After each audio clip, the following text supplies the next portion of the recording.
What up, folks? It's the Midlife Crisis Show. I am super, super excited to be here. We got Ricky, we got Naveen. Welcome to the show, gentlemen. How are you doing this fine morning? Feeling good? Great, man. Thank you so much for having us. Hyped to be here.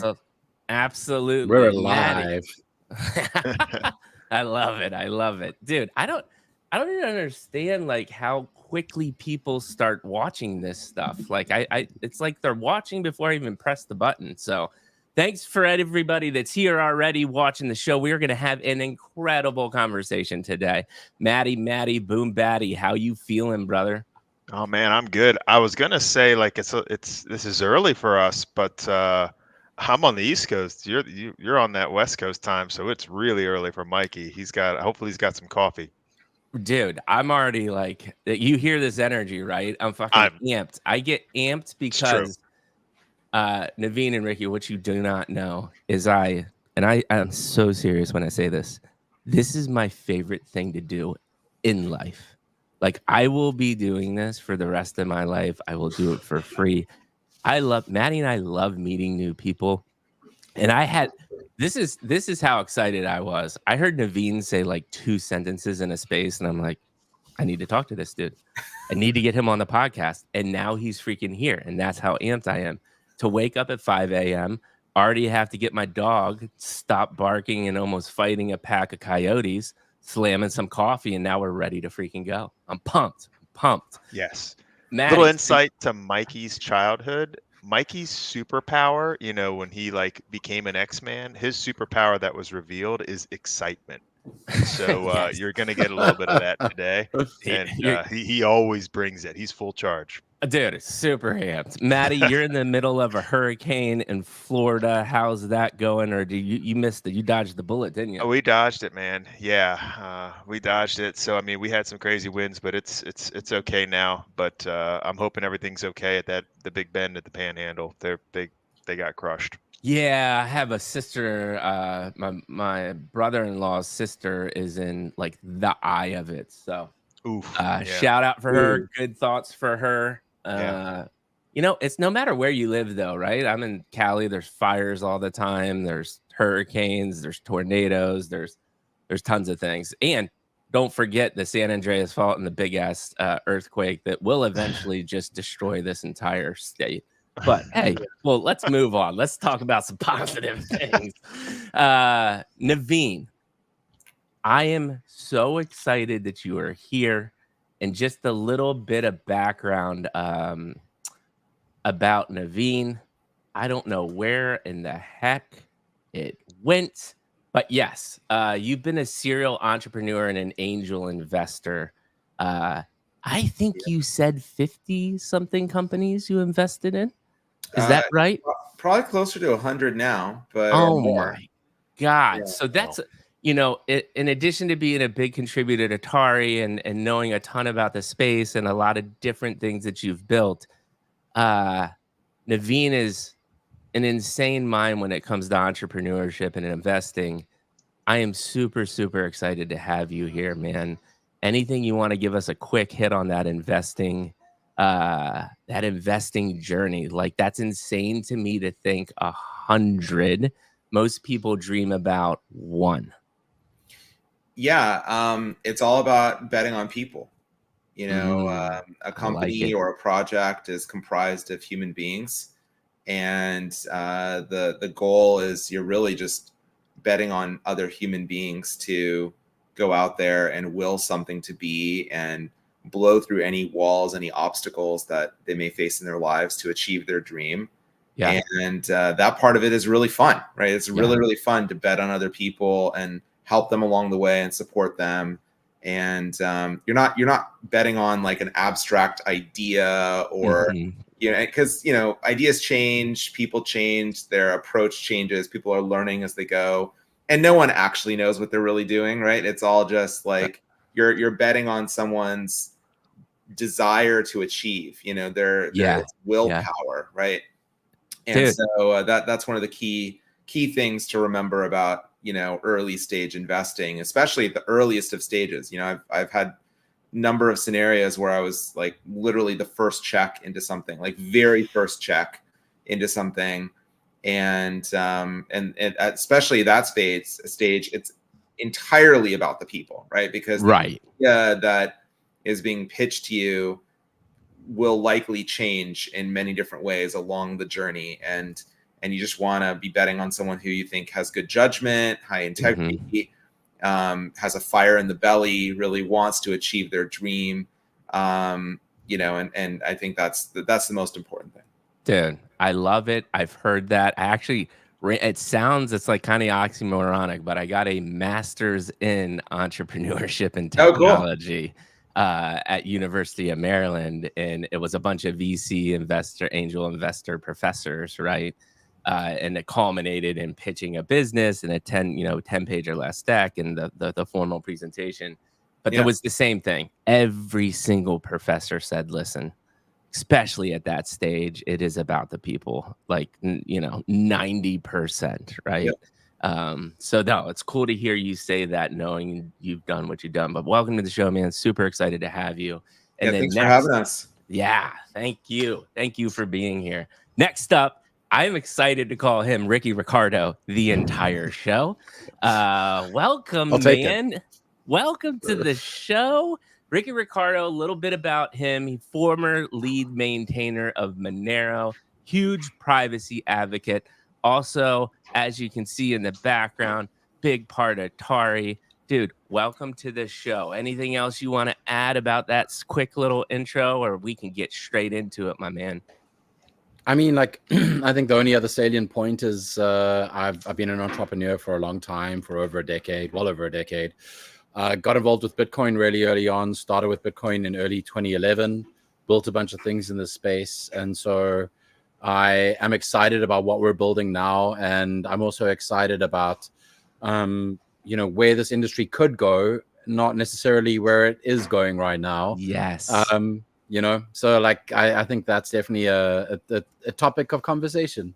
Yeah. Oh, we will talk about that. Listen, man, we've been doing this for years, and we've gone through the ringer with the guest on this show, if you can imagine. In the beginning, it was we needed to start and get a name, right? And it was a lot of nothing against young people, but trying to make a quick buck and did not really understand the power of blockchain and what it could become. So we're here now with people like you, which makes me really, really excited. And with all that being said, we're going to get into it. The world famous midlife crisis question. Naveen, we will start with you. How did you get to the seat you're sitting in today? Please give us episode 1, 2, and 3. To reiterate for the new audience, episode 1 is your childhood. Were you a tinkerer? Did you play sports? Did you have influential family members? What did you see and experience that helped mold the mindset you have today? Episode 2, professional career. What mentors, skill sets gained there that helped prep you for episode 3, which is Web3, your Web3 journey and beyond. We're going to go through that for both of you. Goal is to spend about 20 minutes on each episode, and we're going to have a blast. So Naveen, hit us with episode 1, my man. I cannot wait to hear this. Yeah, sure. So my parents immigrated to the U.S. from India. And, I grew up in California. From a childhood perspective, just seeing my parents, come to this country with nothing and build, a incredible life for themselves and for, us as their kids is really like a primary inspiration for me. They literally had nothing. And they both got advanced degrees here in the US. My dad was an entrepreneur. He built a variety of different kinds of businesses. And then, my mom, also very entrepreneurial, but it took a different path, more of a corporate path. Ended up as an exec in, banking companies, law firms, other types of companies over the course of time. And in terms of, just like things that I loved, growing up, I loved cartoons, loved video games, was a gamer, had an original NES, was my first game console.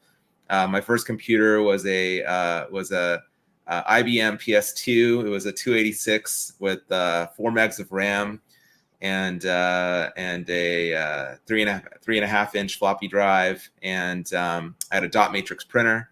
And the first experience I had was just like screwing around in BASIC, and I loved to play QBasic Gorilla. That was my favorite, one of my favorite games. On and on DOS. And I was just fascinated. I was fascinated by technology broadly, by the power of computers and what you could do from a graphics point of view. I really loved playing with all kinds of different software products. I loved experimenting with various kinds of graphics products. Things like Photoshop and 3D Studio and all those kinds of things over the course of time. I was very, very lucky. I think one of the most inspirational things that happened relatively early on was, my parents were engaged in our passions, and my mom somehow finagled a tour at Industrial Light and Magic for me. And I was like a huge fan of everything George Lucas was doing.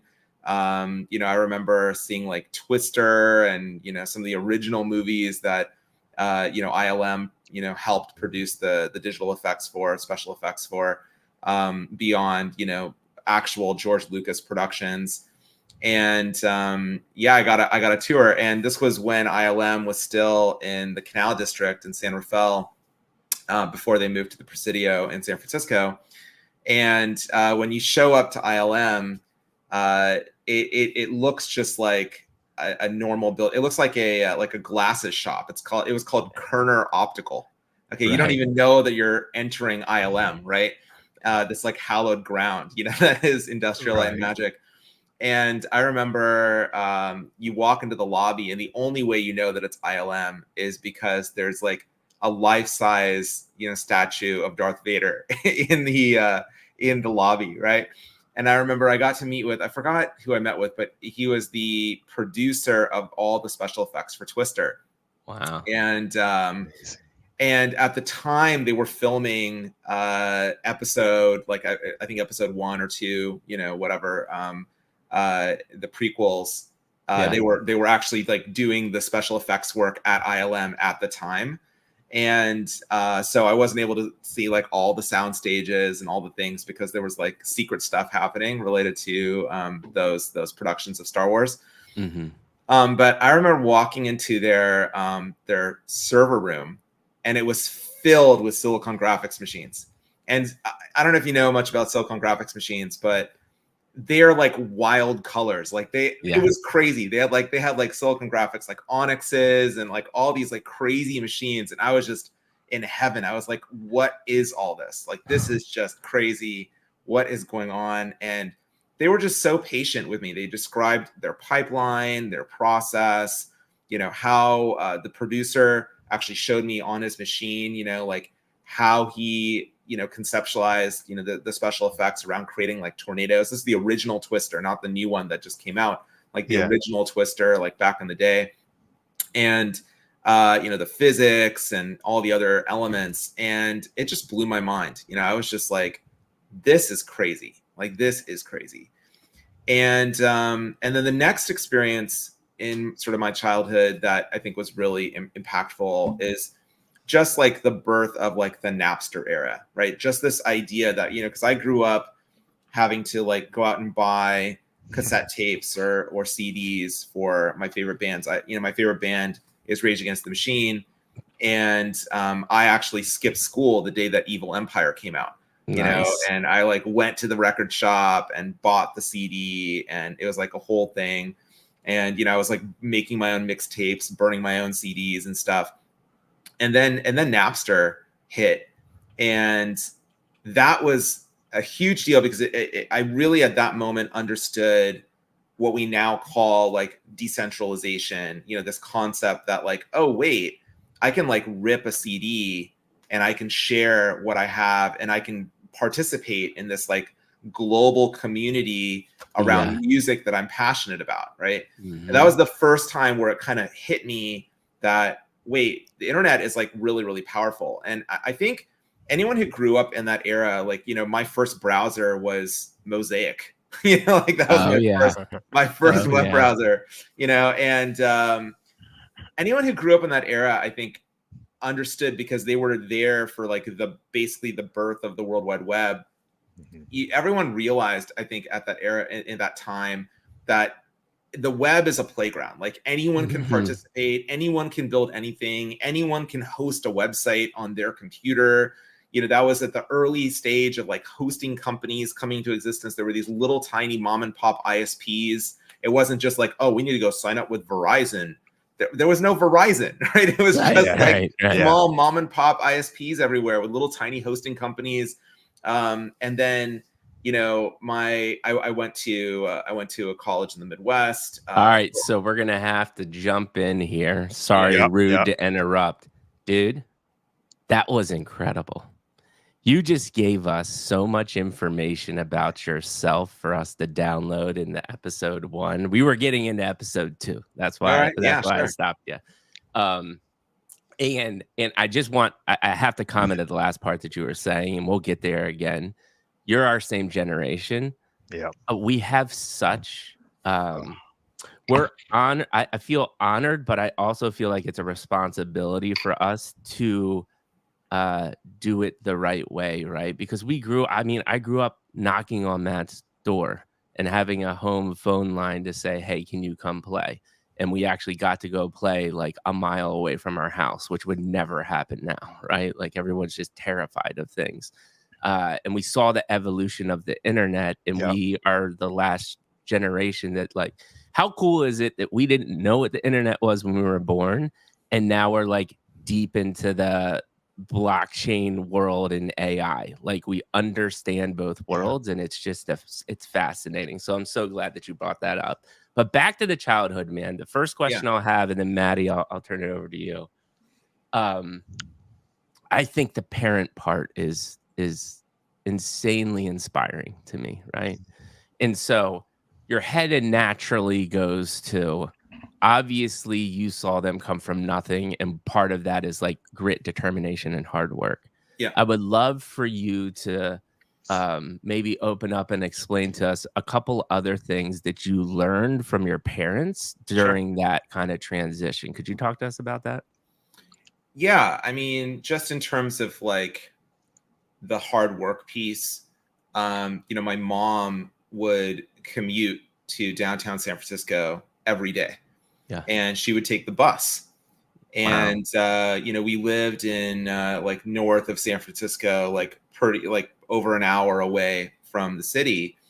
And just that commute, you know, just the fact that she was up every day, you know, making sure that, you know, I have a younger brother, my brother and I were, you know, in the right place, you know, in terms of everything we had going on, and just the sacrifices she made for us, you know, left a deep impression, right? Because when someone is working that hard just to provide for the family, it's going to leave an impression, like no matter what. Right. And then, you know, my dad, you know, very similar, you know, he was one of those kinds of people that just, you know, he kind of marched to his own drumbeat, you know, so he built like a variety of different kinds of businesses, was always like looking at different angles. And that was also really inspiring for me too, because it taught me that there is no normal path. There is no like, oh, you have to go to college, get a degree, and, you know, do the corporate route. You can kind of like just do your own thing. Like, you know, your life is what you choose to make of it, right? Like there is no pre-planned thing, you know? And I think the most important thing there was like his setbacks, right? So there were things that just didn't work, and, you know, things that were failures, you know, there were business deals he did with others that just like failed, like it didn't go well. But then there were things that he did that were like wildly successful and made a huge impact on the family, because he had like tremendous success. Yeah. And he had, you know, equal measures of both. And that taught me that, you know, life is not a straight line. Like you're not going to just go from 0 to 60 or whatever, you know, analogy you want to use, there's going to be just bumps in the road, and you have to persevere. Like, he never gave up. He was always fighting, always pushing, always dreaming, always aspiring, and always redefining what is exquisite to him and my mom, right? Like, always thinking about, like, and they took me on trips. Like, the first time I got to go back to India was when I was like 6 or 7 years old. And they made sure to just like take us places, let me like experience the world and not just be in this like little bubble. So they had like their perspective, from a parenting standpoint. And those are some of the things that I think made an impression that, like, thinking back to it, I can see now in my own makeup, my own programming, how those things, made an impact. Dude, beautiful to hear. And thank you so much for sharing that. I think by far the failure thing, as we all know as entrepreneurs ourselves, comes up time and time again. I was literally just talking before the podcast. I thought we had another good idea for a strategy for our podcast and new company. I don't think it's probably going to work out, but damn it, it was a good idea when I thought about it, But hey, it is what it is. Maddie, I'm going to give you a chance to chime in here before we get to our man, Riccardo. I'll be quick with time, but man, that was such a great memory journey for Mike and I, because we can relate to a lot of those moments you were saying. I remember going to see Twister for that first time. I was also a huge fan of ILM, although I was just a fanboy on the outside on the East Coast. So for me, it was like that was the promised land. I think it's so cool you got to see that, and I love how you went through the time frame, the Napster era. What do you think? Because we are one unique part of our generation is that we're the generation, we were the last to see analog and we were the first to see digital. And that transition has put us in a very unique spot. What do you see as some pros or some strengths, because we're in that generation, when you apply it to the tech and the things that we're doing now? What are some of the strengths you take from that?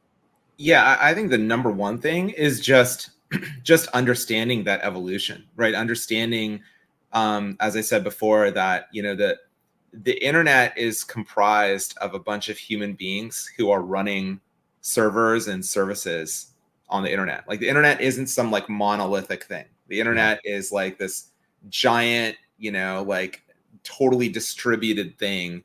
And back in the day, I remember like using original search engines like, Alta Vista. Yes. I'm glad that you brought that up. And, Lycos, like these like OG things, Ask Jeeves. Ask Jeeves, Dogpile. Dogpile. And just like how competitive it was just to get the basics right. Like, just the simplest things, like the original e-commerce, like what that was like, experiencing using the internet with a dial-up modem, right? Like, having a like, a 28.8, like US robotics modem connecting to some like ISP out there, and hoping that the connection, sticks, stays with it. And then, getting into all the nitty gritty of like, oh wait, compression technologies, and okay, wait, what's the noise level of my phone line? It just getting into the meat of it, and not just assuming that everything works. Like, I feel like now everything is so abstracted that people don't really understand how these things work. Right. And they don't understand the connection between like how the things work and where we're ultimately going. I feel like that connection is lost. Like, I look at my kids, who, have, obviously all various devices, iPads, whatever. Sure. And, I sit there and I try to explain to them when like something isn't loading quickly. I'm like, hey, there could be congestion right now. They're like, congestion? What are you talking about? This isn't there's no traffic. What are you talking? I'm like, actually there is, actually there is traffic, again, everything. I remember when like, back in the day you had like large ISPs like UUNet, or there'd be like some like, BGP issue or some routing issue that would happen on the internet. and you'd have like slow connectivity for whatever the reason was, because the internet was new. Like it was all new. And I think also people forget how long it took for the internet to really stabilize and get to a place where it like largely just works. Like think about all of us right now, you know, on StreamYard, you know, like Riccardo is in Cape Town. Okay. Yeah. I'm in Nashville, right? Yeah. We're like live right now. Yeah. There's like minimal packet loss. Like we're all on high-speed connections. We all take it for granted. It all just works. There's a whole bunch of people on YouTube watching this thing, and this is all happening like it's magic. That is not how it all worked back then, like at all, like at all. None of this worked. It was all bullshit. You'd hop into a bulletin board, you dial in, and you were happy just to get a text message across, and like, I'm gonna send this message over, and it was all just on a black and green screen. It was wild. It was a very different time. Maddie, this is one of our favorite childhood stories. Dial up modem, Command and Conquer were playing each other. And you remember, like, if you were using that was a dial line, like you couldn't like call or anything. So like we lived probably 15 houses away. So like when we would kick each other's ass, we would literally be like running to the other person's house to go shit talk, right? It wasn't like we had other communication methods. Ricky, you have been sitting there for a while, patiently. You're shaking your head in this too. But so before we get into your childhood, I would love your answer to this question as well, because I think it's a beautiful question for all of us. What do you think, above, in addition to what Naveen said, on our generation's advantages coming into in dealing with blockchain in the current world? What are your thoughts there? Or advantages, or maybe even responsibilities? Yeah, that's a good one too. I mean, like my thing here is I feel like the new generation is severely disadvantaged. I saw a screenshot of a conversation posted to Twitter a couple of days ago, and it was like, you know, some kid who's like gets sent a zip file, and he's like, what is this? I don't know what to do with this, and like I don't know how to use this. Like, what is this zip? And the guy's like, oh, just download WinRAR.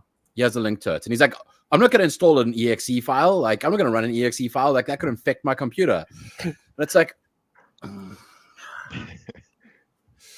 no, you can install WinRAR. It's totally safe. And you can unpack a zip file. Like, come on. You know, like, this is not rocket science stuff, but we've been in the weeds. You know, like we know how like files and folders work. And like this generation is like, my photos just appear in my photo album. And they have no idea, they've got no clue what the underlying structure is. And even if you're not a developer, we all went through like that era of like, okay, I'm downloading MP3s and I'm ripping MP3s using Nero or whatever, like, you know, I'm ripping CDs into MP3s. Now I'm going to organize my albums. And so I'm going to have like a folder for each genre of music. And then I'm going to have the albums there, and I'm renaming my MP3s and making sure the ID3 tags are perfect. Because when I play it in my Creative Labs, you know, like MP3 player, I need to make sure that like all the data is there so that it shows me the right track information. Otherwise, I'm going to be very frustrated using my non-wireless headphones that I have to plug in. And so we have all this like background information. Like when was I haven't thought about like the folder structure for my music in a very, very, very, very long time, but I still have information. It's still in the back of my head. And you know, of course, developers and engineers have that information, you know, which is really powerful. But like most people don't. And so as non-technical people who grew up in that generation and who were exposed to a lot of this and have all this historical context, tribal knowledge, really, I feel like it's our responsibility to not be frustrated when the younger generation go, you know, I have no idea what's happening here. This is so confusing. Like, you know, just take a beat, slow down, help them to understand. They don't have the knowledge that we have. They don't have the background and history that we have. They never went from analog to digital. So I think that's one responsibility. And another responsibility is there is a resurgence of interest in analog things. You know, I've got I see a lot of young people who are getting interested in medium format film cameras, you know, when like we've all been shooting digital for a long time, and like just encourage that, you know, like let them be interested in that stuff. There's a resurgence of interest in old games, like let them be interested in that. You know, like let them buy, like you can buy a handheld, like a retro gaming handheld for, you know, $100, $200 that can play everything all the way up to like PS1, PS2 games, and everything in between. You know, those ROMs are like readily available, the legality of which varies by region. But you know, like I strongly encourage that. Like, yeah, of course you can go play like a sick ray traced, beautiful game on your PS5 Pro, Xbox, whatever, you know, on your insane gaming PC. But you can also play like Aladdin, and The Lion King, like side scroller, and Commander Keen, and Battletoads. Like go play some of those old games and see how we got you. Like I picked up like a couple of months ago. I picked up Wing Commander 1 and 2 and played them through, and it was so much fun. I had to go buy like an old retro joystick to do it. I couldn't use my like keyboard and mouse, but I had so much fun. It was incredible. There was a couple of nights, like a week, that I just like jammed on that for a few hours, and like it was so cool. So yeah, I mean, I feel like that's our responsibility. Like, just be patient with them, and help them like cultivate that interest in old things where they have it, and help them understand how we got you. Yeah. You bring up a really interesting point, and it's you didn't say it, but I extracted it from it because I'm in a unique situation. I'm in a generational home with my in-laws, and my mother-in-law was a teacher her whole life, and she actually ended up being superintendent for a school district. But play, man. You know, one of the things you were kind of saying is encourage people to play, encourage people to tinker. And it's so critical, and it's really cool because she does it with my son every day.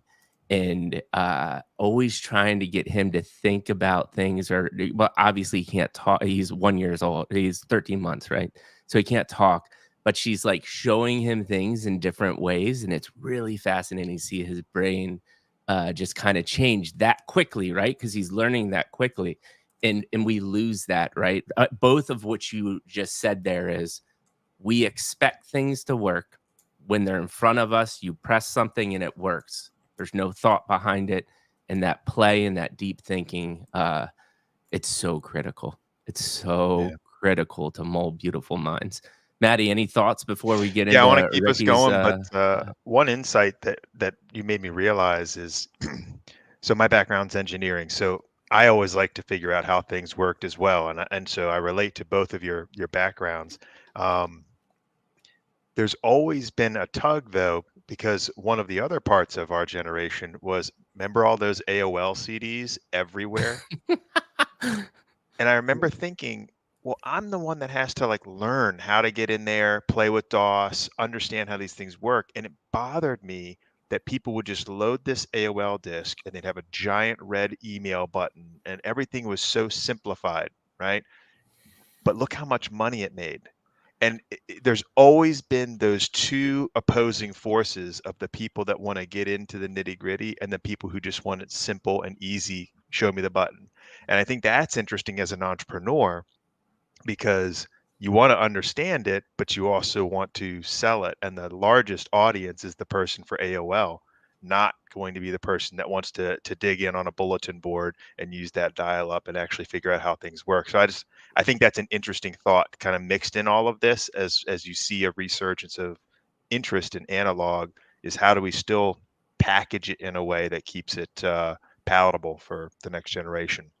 For sure. Absolutely. Love the thoughts. This is an incredible conversation. I told you guys we were going to go deep. We're not even to Web3 yet, and I'm already having a blast. I hope you both are, because this is amazing. The chat's been great too. Yeah. They love those AOL discs. Dude, chat's crushing it. We got over 400 people watching, and it just keeps on going up. People are super excited about this. Riccardo, which is by the best name that's been on the show, by the way. Episode 1, man. Hit us up. You kind of saw it. Naveen did an insanely good job on episode 1. So hit us with something similar. What did you do? Would you tinker? No pressure. No, yeah, you got something to follow up there, man. But would love to hear it. Cannot wait to hear. Go for it, man. Yeah, I mean, like definitely some similarities to Naveen. You know, my parents did not move to South Africa from India, though. You know, but beyond that, you know, so you know, I grew up in apartheid South Africa. My parents were very against apartheid. And by the time I went to primary school, apartheid was already on the way out. My parents raised me with, like, I didn't understand, you know, racism at all. It made no sense to me because my parents like instilled a set of beliefs in me that like that was weird and nonsensical. And so by the time I hit primary school, I went to a Model C school in South Africa, which already had both, you know, white, black, Indian, and mixed race students. You know, it was the late 80s. It was very novel to do that. But like my parents made sure that that was what was happening. Right. And my dad had always been involved in IT from relatively early on in his career. I remember quite clearly that he had Peter Norton's assembly language handbook, you know, several iterations of that lying around the house. And I remember he was one of the first people in South Africa to get a 100 megabyte hard drive. Wow. And at the time, like, you know, the versions of Unix could address that, but like DOS couldn't. And he wrote a little driver to actually hook into, I don't know what it was, interrupt 28H or whatever, like in order to be able to address the full 100 megabytes of storage, the whole 100 megs. Mm-hmm. And my dad gradually moved out of like the more hardcore stuff and into management and ended up in management consulting. You know, but like started a business, like made money and lost money, but instilled a belief and love and joy in me for tinkering. So, you know, I like my earliest computing experience was like a Commodore 64. And really like there was no sort of, you know, let's just download stuff off the internet. I would go to the library and take out books, and then you would write out the game, you type it all out, and then you'd have to, it would say like, you know, you got to go to the back of the book. And if you're running a Commodore 64, you need to add these 3 lines in and change these 7 lines. And I remember there was this one game called Death Valley, which had like, you know, text-based game. So there's like, it would draw like these walls on the side with asterisks. Right. And then a little like, you know, an A would be your spaceship, and you'd have to move it to like not hit the walls. Nice. And like, it took me 2 years to get that game to work because you know, like you're a kid. What do you know about debugging? You know, like you know nothing. Yeah. So you're just basically like I would mess around with it, and then I'd go back to it every few weeks, and eventually after 2 years I got it to work. And it was like this insane rush of like, oh, okay, whoa, I just like it works. And then I wanted to change it, you know, and like I spent another 2 years like trying to add music and like trying to change and trying to make it more like beautiful visually. And that was like, I mean, I must have been between the age of like 7 and 11, you know, like I had no idea what I was doing. And there wasn't a lot of reference material, you know. I eventually got like a basic book, a book on basic, which was this thick, you know, it was gigantic. It wasn't a sort of read through, it was like a reference book. It was like an encyclopedia. But like, I grew up with this just deep appreciation for all things technical, lots of like stripping computers or stripping anything apart, like, let me strip this radio apart and put it back together, and it doesn't work. Right. And my mom and dad are going to buy me a new one. Like, that's it. Like they bought me that one. If it doesn't work, you got to fix it, So like burning my fingertips with the soldering iron early on, like, breaking things and then trying to figure out how to fix them. And a lot that really, and I don't want to like go into episode 2 too quickly, but like it cultivated a deep interest in hacking really as a result. Like hacking is looking for issues, looking for holes, looking for exploits, looking for bugs, and then seeing how you exploit them. And hardware hacking involves a lot of like tinkering and taking apart and putting back together. And so I just cultivated that mindset of like, how do you break the thing? It's like, congrats that you've given me something that works. I don't care. I want to break it. I want to know how to break. I want to figure out how to break it. What do you know about Zero Cool and hacking the planet? Oh yeah. Hack the planet. Yes. I'm glad you got that reference. One of Maddie and I's favorite all-time movies. First DVD I ever bought. Yeah. And that was one of the first, like, wasn't Angelina Jolie naked at some point too? That was like super exciting for like a half a second. But that was like she was in the pool, and I was like, yes, this is awesome. So no, that's great. Listen, man, incredible. It's just that you guys are awesome. This is an amazing conversation. I always usually tend to go the deeper personal route, and I'll let Maddie ask the question after me. But the apartheid thing is interesting to me, and we don't have to go too deep if you don't feel comfortable with it. But what I took away from it is your parents told you to think differently, and differently. My assumption is they deeply cared about people and they wanted to do the right thing, right? Can you tell us more about that kind of like doing the right thing, growing up in an environment like that, knowing wrong versus right type of angle? Any thoughts there? Yeah, I mean, it was fascinating. I'll tell you 2 anecdotes. The one was at my parents' wedding, they weren't allowed to have black and white guests in the same building. And there would literally be a government inspector that would come to check, because you had to apply to say that you were going to have like black guests at an event. And so they got these 2 adjacent buildings, and then like the one side was for the black guests and the other side was for the white guests. And by black, I mean like black, Indian, mixed race and so on. And so then the government inspector came and inspected to make sure that the 2 sides were separate. And as soon as he left, they opened the doors in between the 2 buildings so that everyone could mix. Right. It was just like, let's just get through this inspection and like play the role, and then we can go back to being normal. Right. Because it was kind of absurd, and I can understand how people got there, but like my parents just did not believe in that at all. They thought it was nonsensical. It just didn't make any sense to them at all. Right. And that's the one anecdote. And the other anecdote is like, we would routinely have like a barbecue or like stuff at our dinner, whatever, at our house growing up, and there would always like be people of varying shades of color and background, and so it would be very weird for me when like we'd go to other people's houses, and like it would be like a dinner with like 30 people and they're all white, and I'd be like, like as a kid you just don't understand it, you don't get it. There was like none of that made any sense to me.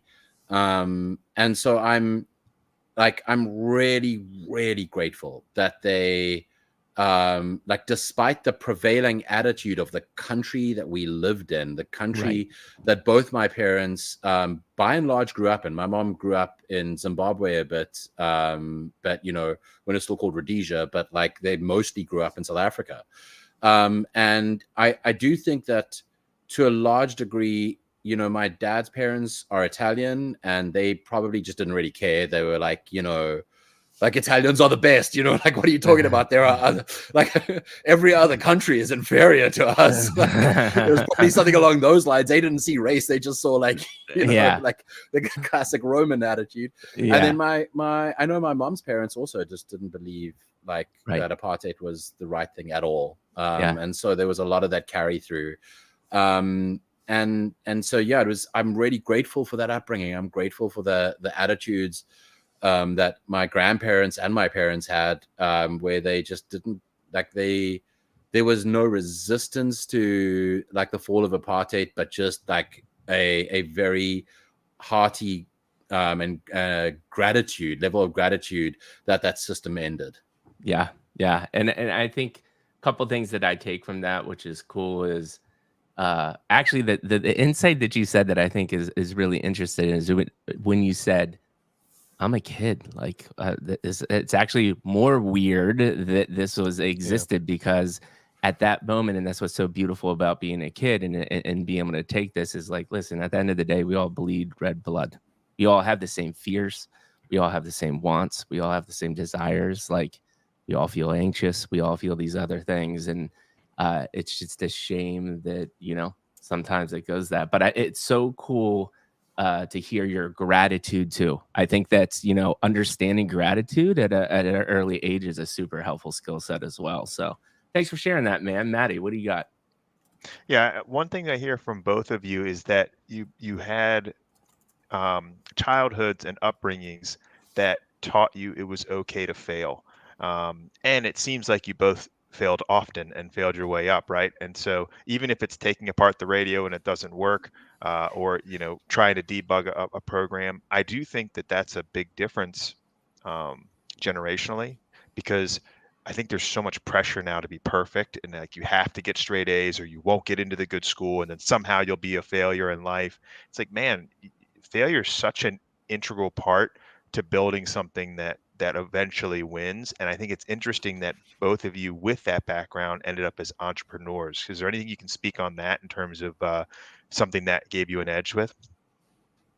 Yeah, I mean, I can definitely attest to, like, my parents pushed me really hard to do well. But, you know, like there was no lack of encouragement. But they saw early on that, like, where my sister was very diligent, I was more like, I excel at the subjects that I enjoy. Right. You know, like maths, like, loved that. You know, English I loved. Obviously, that computer science I flew through.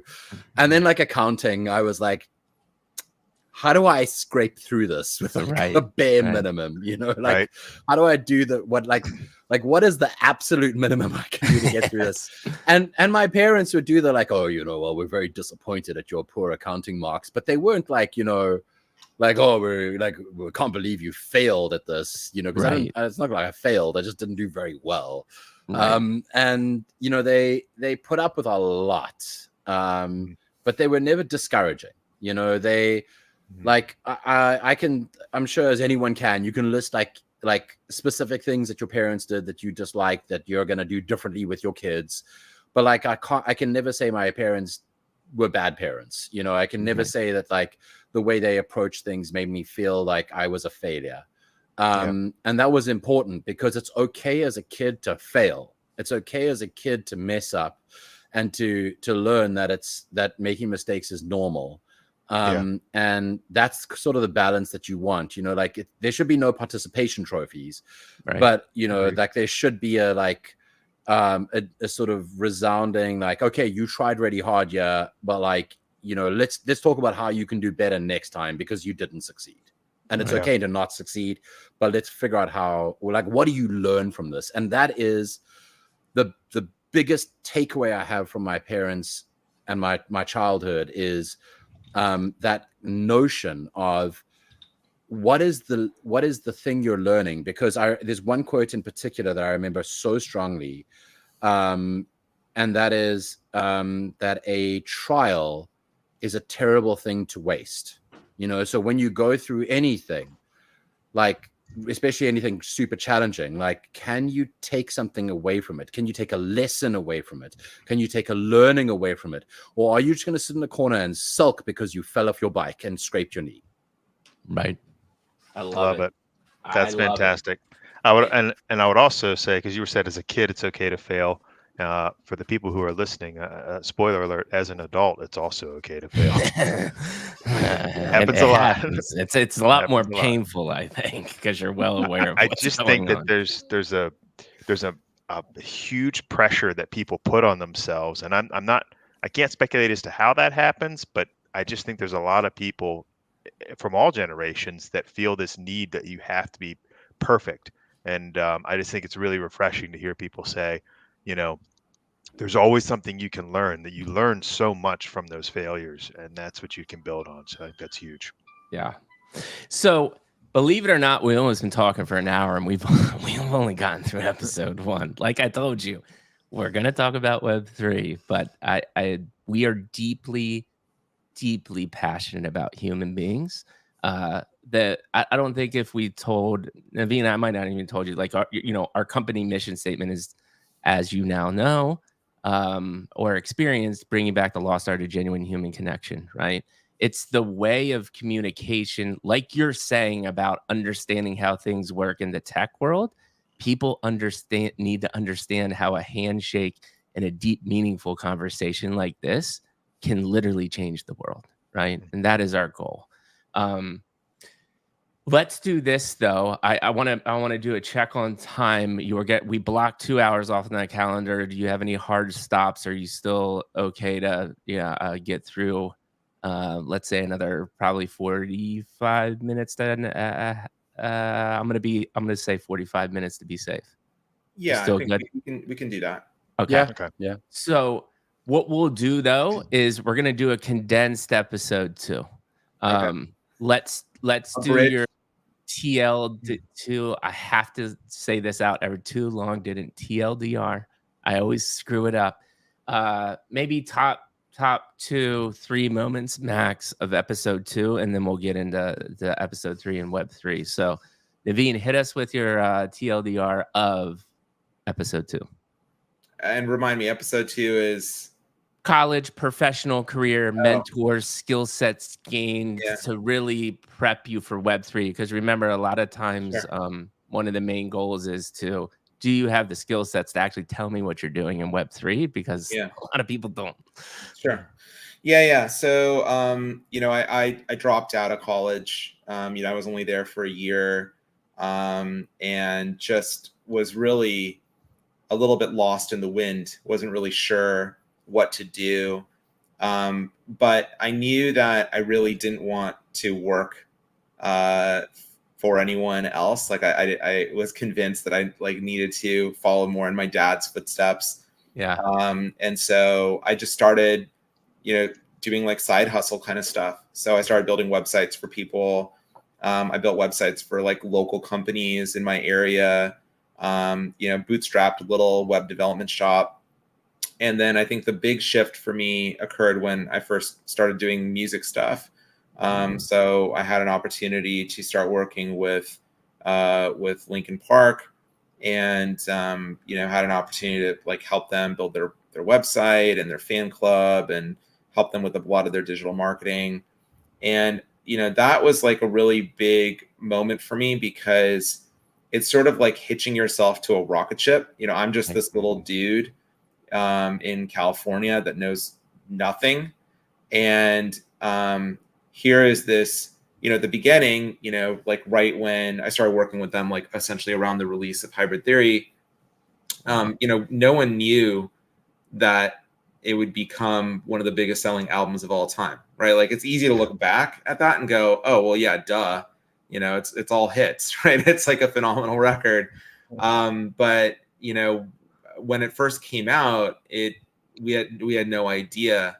And I remember having so many conversations with their manager at the time, this amazing entrepreneur and music manager named Rob McDermott, who's a very dear friend of mine. And like it was like his experience as an entrepreneur, and like him also acknowledging that like holy crap, we don't know what to do. Like, what are we going to do? And then it's like people at the record company. So, you know, they're signed to Warner Brothers, and like their perspective. Now, some of those guys knew, like, oh yeah, they had experience, you know, being involved with, like, you know, Tom Petty or like, you know, other iconic, like very successful artists. So like, okay, we've seen hits before. We know what to do when we have a hit on our hands. And then the band themselves, and, you know, the band just being like unbelievably ambitious, super down to earth, really gracious, you know, and to this day, that's just how they are, right? Like, that's how they are. And there's so many experiences in that. But I think one of the key things was just their understanding of how important their fans are and the connection with their fans. So they had a policy for quite some time where like they would stay after every show and sign any autograph that anyone wanted. Like, they would do anything that fans asked them of, take pictures, you know, sign autographs, you know, all of that. And all you have to do is go watch like Frat Party at the Pancake Festival, which is their first DVD release, to really like see kind of how they are, because that's still to this day how those guys are. You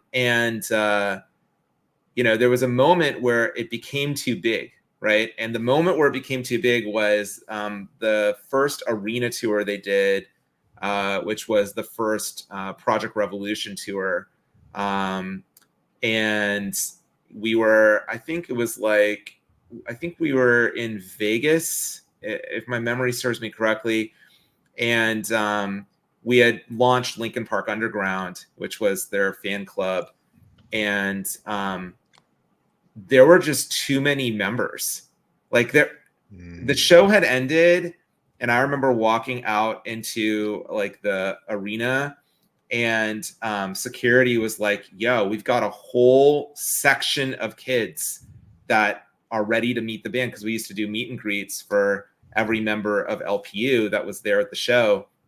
And I'll just never forget like seeing this like enormous group of, like, it was growing every show, and it was just like this huge number. And I think it was Chester who was like, hey, Naveen, I think we need to cap it going forward, because they had a show the next night, and like, how are they gonna, like, they stayed and they signed every autograph, they met every fan, they were so gracious. That taught me a lot. It taught me like what it's like to be on a rocket ship. It taught me, you know, how to engage with, you know, like your community. You know, I was running their message board at the time. We had 1 million registered users on a message board at the time. Whoa. And then, you know, I think most people have never been on a rocket ship. They don't even know what that feels like, you know, and what it feels like is, it feels like fucking chaos, right? Like, that's what it feels like. It feels like every day you're just trying to keep the wheels on the bus. Like, I remember, because there was no AWS at the time, right? Like, I was hosting all of Linkin Park stuff on my own servers, like in a colo somewhere.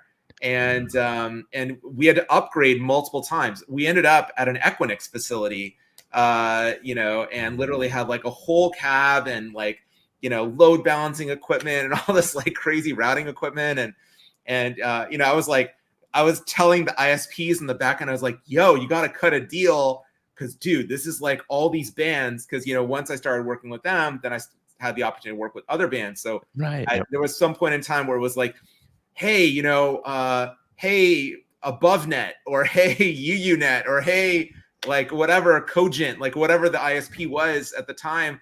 Yeah, you know that you got to give us a break, because it's like Korn and Linkin Park and, you know, like, you know, and Slipknot, you know, that's like awesome. all on the same, you know, like that's who you're hosting now. So, you know, it was like lots of that kind of stuff, and you know, learning how to negotiate, you know, because you know, the music business is ruthless, like totally ruthless. Like yes, Web3 is ruthless, but dude, the music business is ruthless. Yeah. So anyway, I know it's like way longer than I was supposed to be talking, but no, yeah, this is, so I'm sorry, are, man. Like, a bunch of things that I learned along the way, like making mistakes. I remember, man, the very first pre-sale I ran for Linkin Park, I screwed it up. Like, it was bad. I didn't know what to ask for. So I like that was like the first experience with like me getting taken for a ride by the music business. So when you're doing pre-sale tickets, you have to tell the promoters exactly what kind of tickets you want. Otherwise, they give you like crazy inventory all over the building, right? Like they just like they screw you basically. And I didn't know like what to even ask for because I'd never done it before. But you know, they like even though I messed things up, the band like gave me opportunity. Like they were like, okay, like what can we do better? Because it was new for them too. We were all like learning as we were going. So cool, man. And there weren't a lot of people out there that had that level of experience. So I learned through like School of Hard Knocks on so many different fronts, you know, how to like handle things like when you make a mistake, how to handle it, you know, with grace, how to take care of yourself, you know, because you're like beating yourself up, you're totally stressed out, you're pulling all-nighters, you know, just trying to make it work, you know, trying to keep the wheels on the bus because, dude, this band is blowing the fuck up, and you don't want to be the person who's like holding them back or holding the fans back, right? You want, you know, to like be able to support them. And then leading all the way up to, I had the opportunity to run everything for Bon Jovi for 3 world tours at the height of, you know, Bon Jovi's success, playing stadiums all over the world, and, you know, running like, you know, all their VIP programs, all their ticketing programs, fan club, e-commerce, you know, on a global basis. What does it mean to do an arena show in Barcelona? You know, what does it mean to do an arena show in Australia? You know, how do you deal with promoters in Germany, you know, or Italy? What does it mean to do a show in Latin America? Oh, gosh, let's talk about Japan. How do you deal with language challenges and localization and currencies and, you know, the promoters in all these different regions and their needs, their expectations? How do you deal with like, you know, entrance requirements? Like, is the show 21 and up? What about alcohol? What about like so many different ADA requirements? Like, how do you handle someone who is a fan who's in a wheelchair and they want to be able to go to the show and have a great experience too? And how do you make sure you're not putting them behind some fucking column, you know, so they don't get screwed because of the shape of the building? How do you deal with the fact that every building is different geometry? You know, like so much shit where you're like, holy crap, like no one thinks about this stuff unless you're like in the weeds and have the experience. And all of that was just like learn as you go. So those are a lot of the experiences that I've had over the course of time. And that's just like one part of it, not even getting into investing and startups and stuff. But those experiences were foundational for me in terms of, you know, learning how to build things at scale and do things that are going to make like a meaningful impact out there in the world. Right. So couple questions. We need to get a TLDR about the investing thing because I think that's important as well. Real quick though, I'm interested in the how you got on the rocket ship. Is this a product of right time, right place? You sticking your neck out there? Like what do you attribute that? Yeah, combination. So right place, right time. Picked a band. I mean, how many bands are there? Kajillion. There's unlimited bands, right? Picking the right band, having taste. Like I'll give myself some credit and say like, you know, hearing One Step Closer for the first time, or, you know, any of those original songs, and like feeling something and letting myself like believe in something, even though it was new, and not forgetting what that feels like to like, okay, this is new. And the band could end up as nothing, but it also could become like one of the biggest bands in the world, right? Like, and just, you know, allowing myself to be a part of that and feel that. But then also, absolutely sticking myself out there, you know, or sticking my neck out there. Like I cold called them, you know. I was going to say, what did that look like? Yeah, like I did an email, a call? domain, and they had a real number registered. They didn't have any domain privacy settings, and I just called the number. And Chester's brother answered the phone, and I cold pitched him, and then they invited me like to a show, and then I got to meet Mike and the band and had the opportunity to go from there. So that's awesome. That's like absolutely sticking my neck out there, but it's totally right place, right time. And so it's, you know, combination, and then just like some hustle, like I did a bunch of spec work, because like I wanted to show them that like I actually could do the job. Right. That's awesome, man. Dude, thank you so much for that insight. Such a cool story. Maddie, anything to add on that? Because I do want to get a little bit of the investing, and then we'll go to Ricky. No, man, but we can keep going. Although that story does sound how you became a hate mod.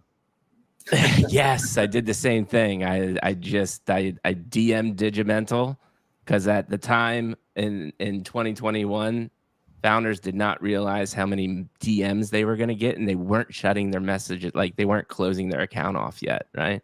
And so I would just go into a new server, DM the founder immediately, and hope that they got back to me. And that's how I became a hate beast mod. He slid right in there, just like you got the call, and next thing you know, it's such a critical lesson, man. People just and they don't, again, this day and age, like we were talking about earlier, right? People expect things to happen, and it's like, no, that's not how life works, right? No, you have to make it happen. You have to make it happen. You have to. And it's just, again, a simple principle where it's not rocket science here. Most successful people have done very, very simple principle things, but everyone thinks you need to be Elon Musk or Mark Zuckerberg to be a successful entrepreneur, and that's so far from the truth, right?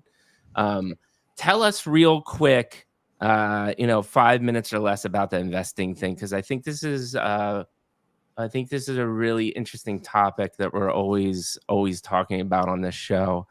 Just your journey, your navigation, I guess, 1 or 2 lessons learned from that as well. Yeah, totally. The first angel investment I ever made was in a company called Hi-Fi, which actually last year got sold to Block. It was like 13 years or something like that, from that. I was the first check. So there's a friend of mine named Damian Manning, who's incredible entrepreneur, superstar, and had a dream of, creating a new kind of product in the music business. And, he had built a successful company before. And, I was like, yeah, look, I'll throw some money at it. So I invested like, I don't know, 20 grand or something, like first check, like very, very first check. And it's very lucky that like the first check actually turned into a profitable result. Like that's like not normal. It's pure luck. But I do attribute it to like having the ability to curate the people that you're betting on, right? So like this is a person that has like absolute fire in the belly, no matter what the challenges he has in his life. He had many challenges throughout that particular journey in terms of that particular startup. Could have killed it, could have died. And in fact, there were times where I was like, dude, you might just want to like end it now, right? Like it's been a long time. But never gave up, just like a fighter.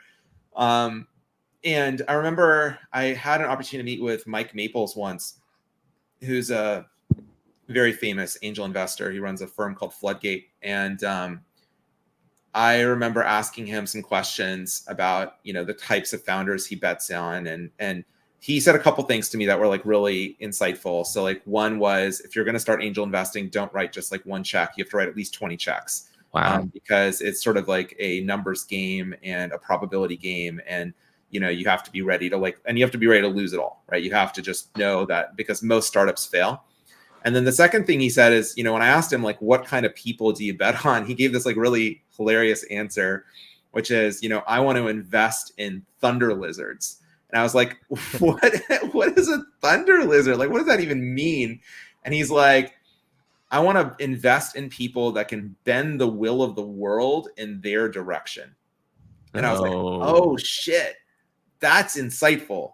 And so that has stuck with me. So whenever I get on the phone with somebody who's like a founder, I'm asking myself the question is like, is this person that determined? Are they that motivated that they want to like try to bend the will of the world in their direction and build something hyper successful? That's beautiful. And so those are just a couple things. And then, I've obviously had like huge amounts of failure, like, start checks that have gone to zero many, many times. I've also been very blessed to have, lots of success as well. And when I look at the whole portfolio at this point, there are definitely like key lessons learned in terms of the failures, like, okay, why did they fail? pretty much 100% of the time, the failure is due to suicide, not homicide. These are like, founders who just gave up. Why did they give up? What was the moment where they gave up? And oftentimes, like, yeah, they ran out of money, or, they hit some like roadblock and just like weren't really willing to persevere, weren't willing to see like the bigger picture. And I think a lot of it is just like, being able to context switch in terms of altitude, like, okay, zooming out and say like, okay, what do you have? Where are you at this moment? How are you spending the capital that you have? Are you spending it on the right things? And that's a conversation that Rick and I have all the time, all the time about, like how we're deploying resources, as we're contributing to Tari. Because like that's something that we want to be really careful about. Like, okay, every dollar matters, like every moment matters. How are you really making the most of it? And because I've seen it enough, both in my own failures and successes, and then also betting on others. And obviously, like, absolutely, we want to bend the will of the world in our direction, right? Like, obviously. So anyway, so yeah, those are things. Dude. Amazing insight. Amazing insight. All right, Riccardo, we're going to give you a chance to hit us with the episode 2 TLDR as well. Can't wait to hear this one. Yeah, so after school, I started studying a Bachelor of Commerce with a focus on informatics and logistics. And then after about a year, and I was working as a barista at a coffee shop, and then eventually worked as a waiter at a restaurant. And about a year into my degree, I was in start of second year. I was like looking at jobs because obviously I think, everyone knows that being a waiter does not pay very well. Right. Shock, horror. I loved it though. It was one of my favorite jobs of all time. Dude, like I just got to meet new people. Bartending and waiting tables, Maddie and I loved it. It's one of the best jobs I've ever had. Totally. But yeah, didn't pay very much. And so I got progressively frustrated from that perspective. And I was like, I should just go get a job as a software developer, like that's going to be the answer. And so I was looking at, I remember distinctly looking at job listings, and all of them, this is like, 2002. And all of the job listings were like, software developer needed for Delphi or Java or whatever. And it was experience required, degree optional. And I was like, why am I doing a degree when every job I look at says degree optional? This is dumb. Yeah. And so I was like, okay, I'm just gonna carry on studying whilst I get a job. Like I'm just gonna take the first company that'll pay me to be a software developer. And so started working as a software developer, realized I could not actually do that and study. So I dropped out. But a year and a half into my degree, I was like, cool, it is what it is. So, Naveen and I share that in common. We're proud university dropouts. And look, I mean, I think that university is good for some people and necessary for some people, certainly necessary for some professions. It just wasn't necessary. Like, it wasn't good for me. It was just frustrating and a gigantic waste of time and effort. So dropped out, worked as a software developer, eventually ended up at a very senior role at a listed company, and ended up they ended up not being able to afford me. And so the way of getting rid of me, because there's no at-will employment in South Africa, so the way of getting rid of me was to fire me for poor timekeeping. And so I had a record of all my timekeeping, and I matched it with emails and messages that I'd sent for in like 2 years, for like the 6 times that I'd come late. I matched it to like the emails that I sent beforehand, letting them know I was going to come late, or, like 1 or 2 emergencies on the day. I'd been like, hey, I'm really sorry, I'm going to be late. Just letting you know, is that okay? And so I took them to the CCMA, which is kind of like a mediation and arbitration council. Yeah. And I won my CCMA case, and they had to pay me 6 months of salary, and it was an extremely high salary. So I suddenly found I had 6 months of salary in my pocket, and I was like, this is wild. Like, I can do stuff. And I had this import export thing that I'd been doing as a side hustle, and suddenly I found I was like, that started popping off, and I found that I had capital for it suddenly because of this, and I had time, so I was able to really focus on that, and that did extremely well, and that gave me time to, because that did well. It gave me time to think and to breathe and to not worry about like, how am I gonna pay my rent or whatever as an entrepreneur. And so in May 2011, I was reading a Slashdot article about a Google engineer that was writing a Java library for Bitcoin. And that Google engineer was Mike Hearn, who subsequently rage quit the entire industry. But 2011 was a time when Google engineers held weight. If a Google engineer was doing something, it was like, a Google engineer has said it, we must listen. Great Google engineer. And so I was like, well, if this Google engineer thinks Bitcoin is important, I should dig deeper. And that's what I did. I dug in deeper, and my first instinct, going back to like a lot of my childhood, was this is nonsense. Like, this is broken. It has to be broken. There has to be ways to break it. And I sort of intuited a bunch of attacks by surely if you isolate a node, you can feed it false information, which is a thing, by the way. I mean, it ended up being an actual attack. I just thought that you could feed it an entirely fake chain, not really understanding cumulative proof of work difficulty and Nakamoto consensus. So I dug in deep. I built a bunch of stuff to break Bitcoin, none of which really worked. And through proving that to myself, I developed a very keen and real interest in Bitcoin and in the potential and a future potential for this. And that was a really exciting thing for me, getting involved in the space from that perspective. And then, getting involved in mining, which I think was a very common path in like 2012, 2013. Right. No, that's awesome, man. I want to say, what is... Well, I want to interject something real quick. I think something that I loved about that was you said this even in your childhood. You tried to break things and then bring them back. We used to call that something. We used to call it science, right? The idea was you put something to its actual tests and see if it holds.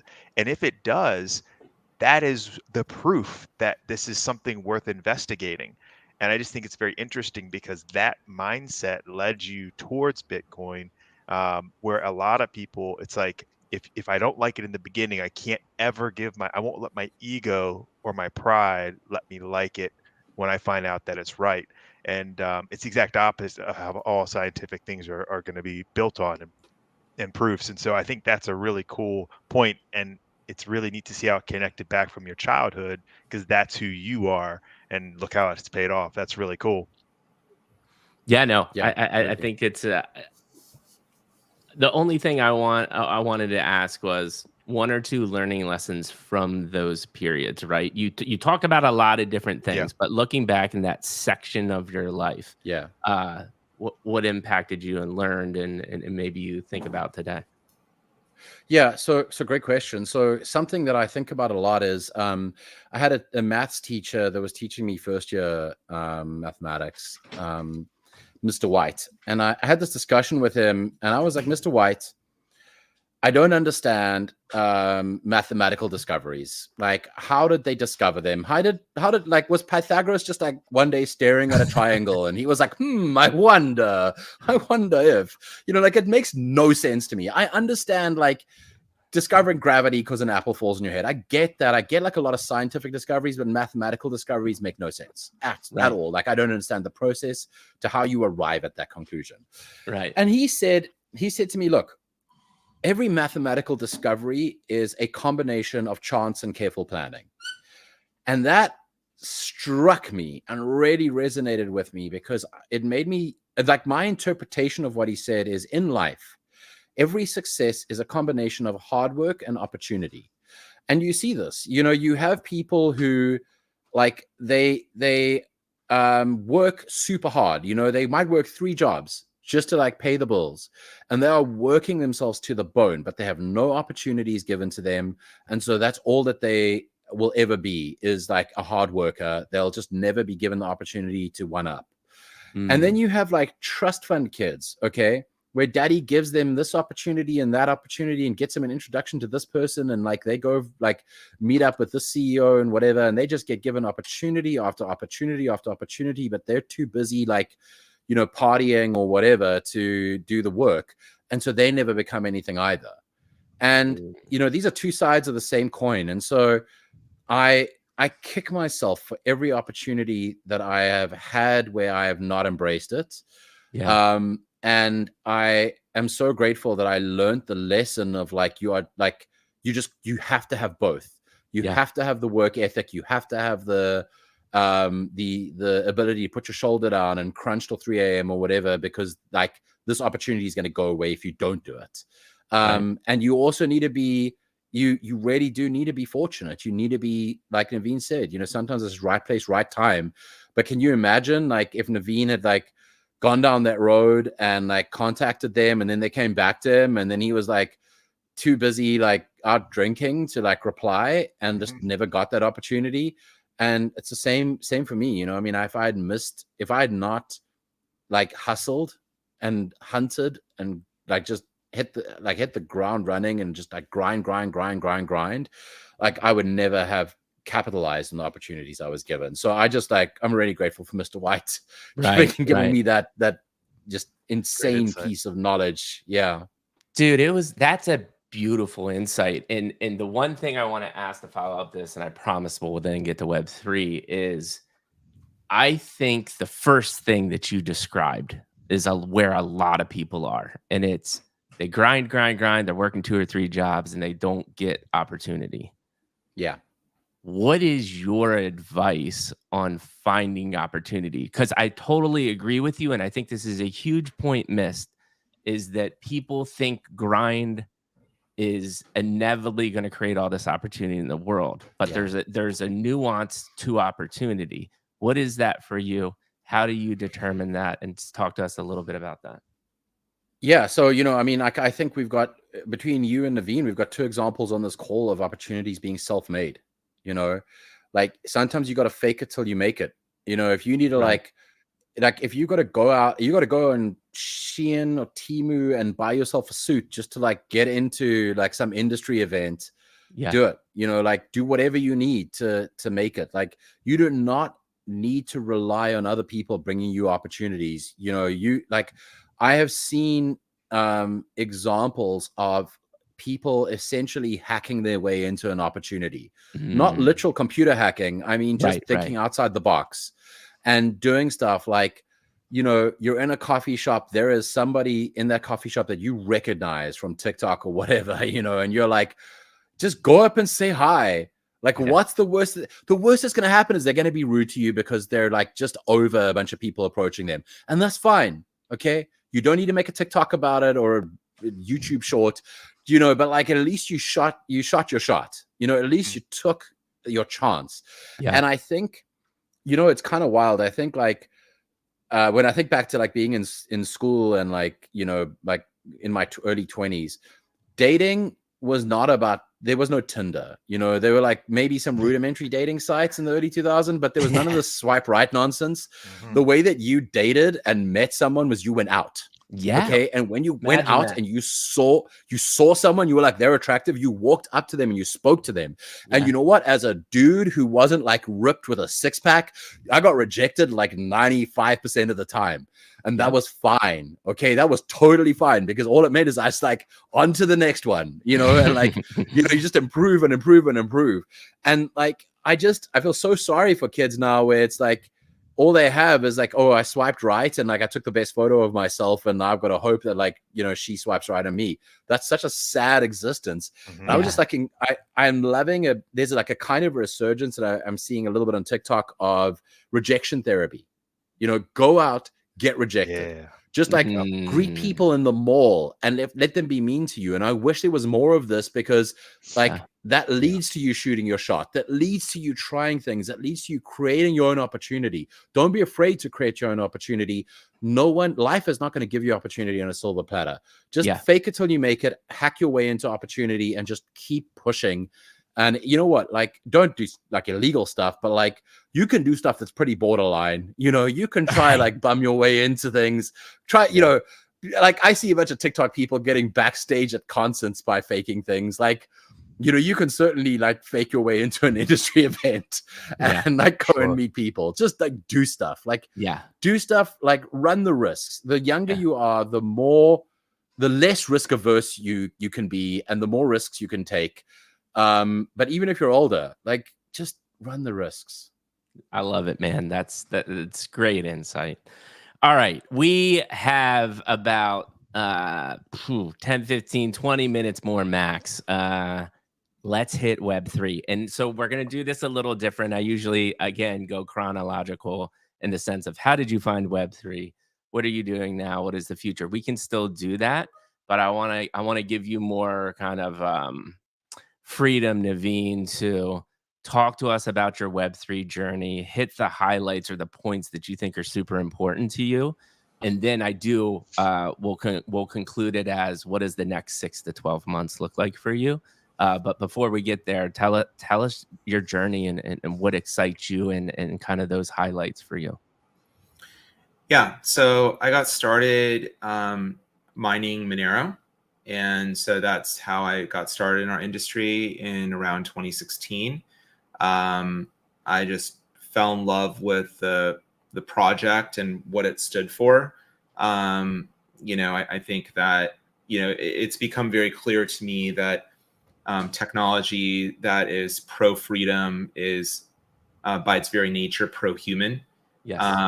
And so I felt that even though I don't think Monero typically is not like described that way. It's described more as like privacy enhancing technology. You know, it's privacy oriented. I think it's like freedom oriented. It's freedom enhancing, and therefore it is pro-human technology. And I didn't really have that those words in my mind. You know, when I was first like learning about Monero and learning about the economics of tokens and, you know, what does it mean to like be a part of a group of people that all have a shared belief in something and believe that something is important and worth fighting for. And that's how I had the opportunity to meet Riccardo. Is, you know, he obviously is like former lead maintainer of Monero and formerly part of Monero Core. And, you know, I just was really inspired, you know, by his work, you know, like him taking something, you know, forking something, turning it into something that is, you know, forking something that was like low integrity in a lot of ways, and then turning it into something that I think is like very high integrity, and then building like the right sort of community around that from the very beginning, and building it from zero. In an industry where that's like really hard to do, because there's a lot of natural skepticism, because anytime you're dealing with something where it's like new money or, you know, some sort of new value layer of the internet, people are inherently going to be skeptical and believe that you're in it just to like enrich yourself, right? Like that's just like natural. So how do you combat that? Well, I mean, there's all kinds of things you do. Like, for example, open source, making sure the software is open source. People can like trust, but then they can verify, you know, how like the social contracts work in the community, you know, like what are the traditions in the community? Like all these things, you know, are like a part of how people sort of like you earn trust. And really the whole thing is like just constantly earning trust over the course of time. Just through like your actions, and a lot of it is just like also just doing what you say you're going to do, right? And so that's how I started, and then got into you know, the NFT stuff, you know, in you know 2019, 2020. You know, really like thought like digital assets were an interesting thing. This idea that, you know, any form of digital asset can effectively be a form of skeleton key, can be used to unlock anything, down the road. You can attest to ownership of any token, and that could be used as like a way to validate both like a historical thing that happened, but also a little bit more about who you are, and giving people optionality in that regard. Like, hey, look, I'm going to attest ownership of token A, B, and C, but not D, E, F, right? Like, that's my choice. Right. And that's also about creating pro-human technology. Like, okay, yeah, it doesn't really make sense for you to be able to look at someone's wallet and see their entire history and everything they own, because then you're stripping their ability to put their best foot forward, their agency. You're taking away their agency when you do that. Mm-hmm. And human beings deserve agency. I think that's like important. And so, yeah, I mean, so many experiments, so many things that have happened over the course of time. Rick and I built a product called Yat with all the Tari contributors that's, had a lot of success over time. He is the inventor of Open Alias. We're, built on some of his work. Actually, he came up with the concept of Yat in a pub in Germany. True story. And then, obviously here we are today, really excited about all things Tari, and, just very blessed that we have the opportunity to contribute to Tari with the whole Tari community. Dude, I mean, there's so much to unpack there. I don't even know where to start, but I'll say this. One of the things that comes to my mind that's super interesting to me is Monero, for instance, or even what happened to Telegram, right? We're all about these, and I believe in it too, right? Like, if you want privacy, you should have that. But that the angle always is, and there's a little bit of a moral situation, right? Is if you build a network of privacy, inevitably bad things are going to happen on it, and people are going to use it for harm. What are your but I'm interested in both of your takes on this, right?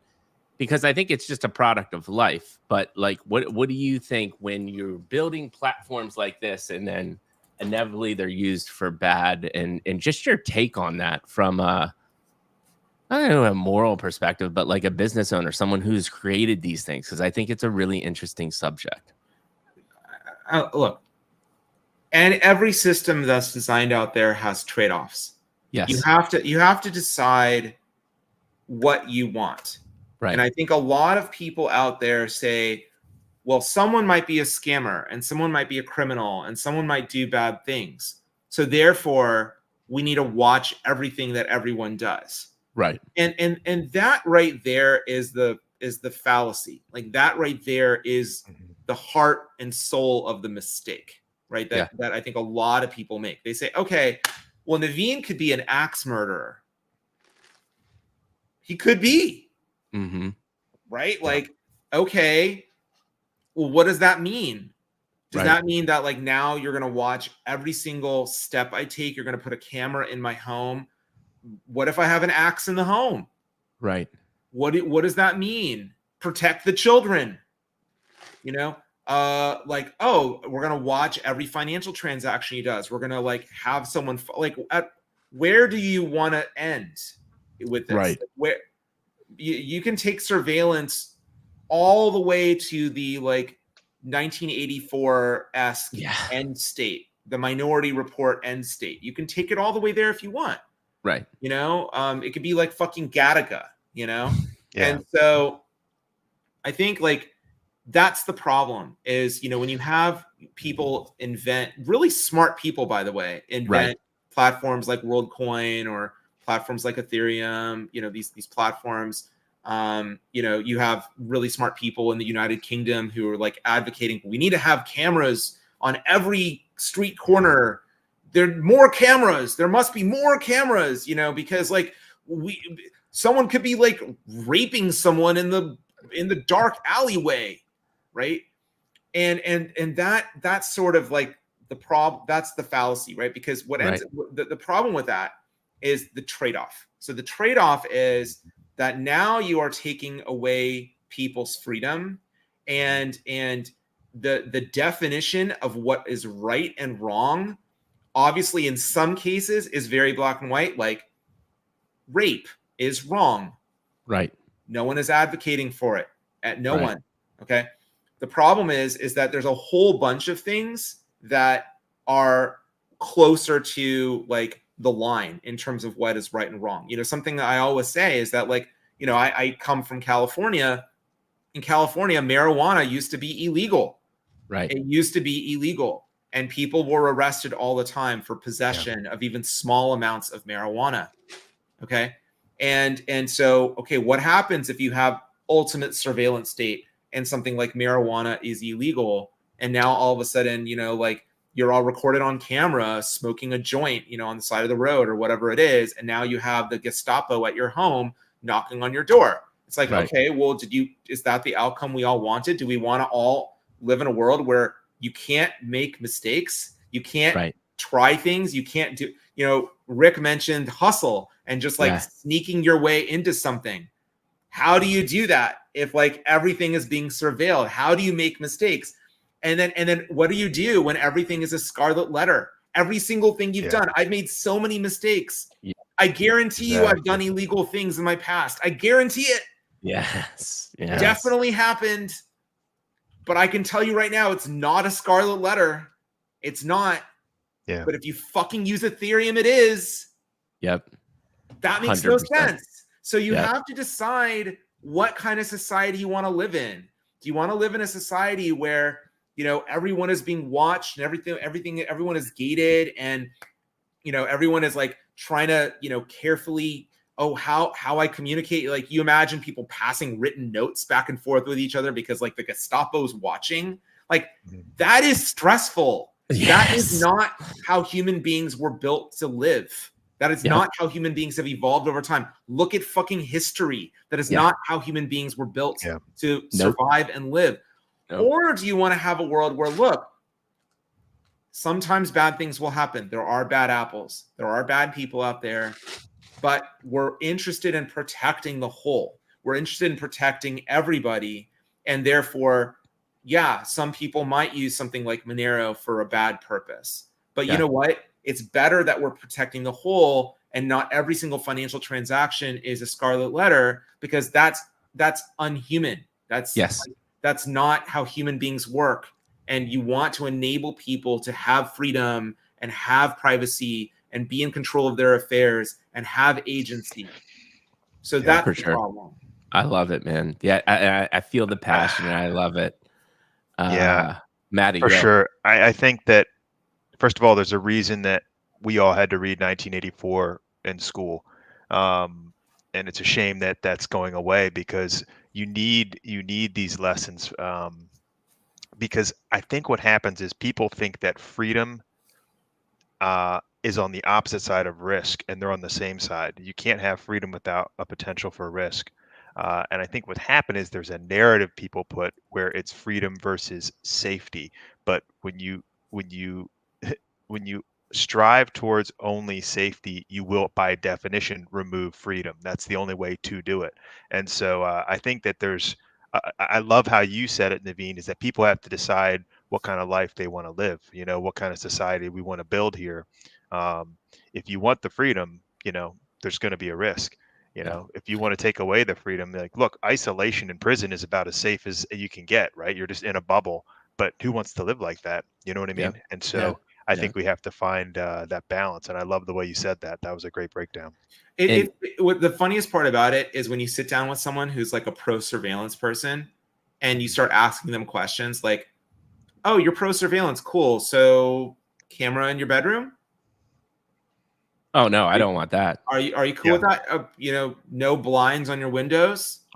Are you cool with that? Are you photos of your kids everywhere on every social media platform every day of your kids' lives? Like, are you cool with that?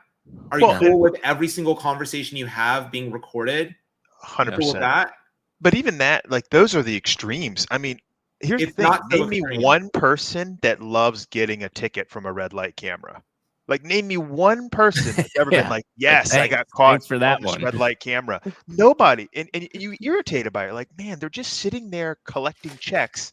And it's like, I did nothing. It's very interesting because you're right. Once you put it to practical means, nobody likes it. Yeah. So Ricky, did Naveen just nail it? I want to give you a chance to layer onto this because I know privacy is near and dear to your heart. Yeah, I mean, he really like captured that so well. I think one of the things that's so salient to me is a lot of people don't realize they need privacy until it's too late, and then suddenly they go, "Oh, if only," you know. Like, and it's because a lot of the systems that law enforcement is relying on now are dragnet systems. You know, they're passive surveillance. They rely on tools and technology to report things to them, which is, you know, Naveen and I were talking about this the other day. Like, it's kind of like, it's like pre-crime, you know, thought crime. It's like we're one step removed from that. It's like, the dragnet's just going to catch it all. You know, it's just going to monitor every message and every image and everything, and somehow it's going to figure out when there's crime. And you know, it does so, and it's probably going to get worse, by the way, with AI. Like, they're probably just going to go like, oh, we're just going to feed all the stuff into an LLM, and the LLM is just going to tell us when there's crime. And you know, look, some of it is stuff that I think is really interesting. Like, I know that, for example, in New York, they deployed a bunch of microphones that specifically listen for gunshots, and then they're able to triangulate where the gunshot is. And I think that's like really cool. You know, I mean, that's like a really interesting technology. I'm not averse to that, because it's like the microphones are not placed in places where they listen to human speech. The technology is designed to specifically listen for gunshots. They're even like frequency attuned for that. So, you know, I sort of like look at that and I go like, that's really cool. But now, you know, you compare that to like, oh, well, we just get a feed from every single Ring doorbell cam. Everyone, all of them, can't opt out of it. And, you know, we're just going to feed all of this into a big AI, and the big AI is just going to tell us where all the bad people are. And we just define bad person arbitrarily. It could be my ex-girlfriend. You know, I'm working for the FBI. And by the way, this is a thing that's happened. I'm working for the FBI and my girlfriend's broken up with me, and I want to see if she's with another man. So I'm just going to abuse all the systems I have access to. Correct. You know, and that people think that the stuff is impervious to abuse. It's not. It's absolutely not, because ultimately the technology does not run by itself. It has humans that are controlling it. And so, yeah, like I feel like we need to help people to understand that you cannot wait until it's too late and then go, oh, if only. You know, we need to take back our privacy in a very real way. And we need to help regulators to understand that they were able to regulate 100 years ago, before all the stuff existed. They were able to police and investigate crimes 100 years ago, before all the stuff existed. Crime was not rampant 100 years ago. In fact, crime was a lot less than it is today. Technology's made it worse, not better. So, you know, why don't we just go back to good old-fashioned policing? Why don't we just go back to like, you know, handling this the stuff from a regulatory perspective, like we used to, using, you know, the way that we regulate cash and so on. And stop trying to regulate through a paradigm of control. You know, it feels to me like some of the regulations, and I don't think that regulators intend ill or you know, want to do this, but I feel like they sometimes slip into the role of an upset parent. You know, little Johnny is so bad. He's so naughty. He's always doing this naughty stuff. So what we're going to do is put a tracker on him and read his phone every night. And we're just going to put a camera in his room. And that way we're going to catch him from doing all the bad stuff. And that's not how it works. You cannot, firstly, you can't treat people like children. Okay. But even that kid, you can put trackers and whatever on him. He's just going to figure out a way around it. Okay. He's going to figure out a way. If he wants to be naughty, he's going to figure out how to be naughty. Okay, all of your parental control things have not prevented that. I know, because I was that naughty kid. Well, nothing my parents did would have prevented that. He'll be naughty. He'll find a way around it, or you'll kill any creativity that kid ever had. That's a good point. They'll be naughty or they'll be sterile, and both are bad outcomes. And I think that also has to be stated. Yeah. So 100%. I mean, this has been. I knew this was going to be good. You're blowing me away, gentlemen. Blowing me away. This has been fantastic. We could literally talk for 10 hours and still have 10 more hours to talk. Ricky, I want to give you a chance to give us your Web3 journey and the things that you want to highlight on. I think how we could end and wrap up the conversation is your thoughts about Tari currently and then looking forward as large contributors. But I want to give you the space to talk about Web3 and blockchain before we get there, and then we can start winding it down. How does that sound? Yeah, I mean, my Web3 journey, like Naveen's actually covered a significant chunk of that. I covered a little bit of it as well.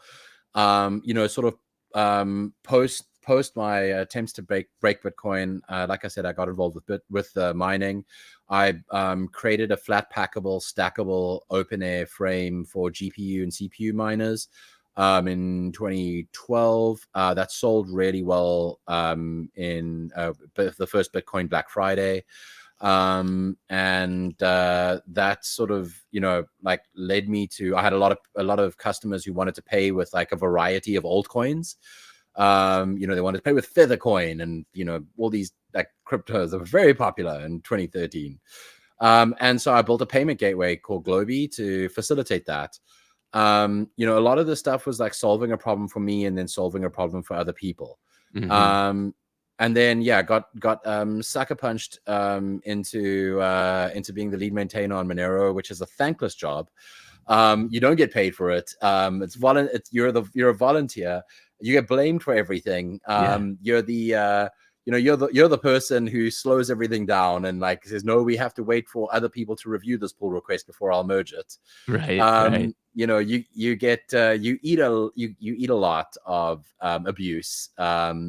And you get nothing for it, but it was rewarding because I knew that we were building something and working on something that was like Naveen says, freedom enhancing, and the way that things should have been done. Right. I feel like we've made a mistake by making surveillance chains the norm, and frankly, I think that a lot of governments haven't realized this, but surveillance chains actually break things like GDPR. They breach them because they don't have the right to be forgotten embodied in it. And I think that at some point governments are going to cotton on to that, and they're going to go like, actually, they're going to build a privacy into CBDCs as a result of like just, the need for it.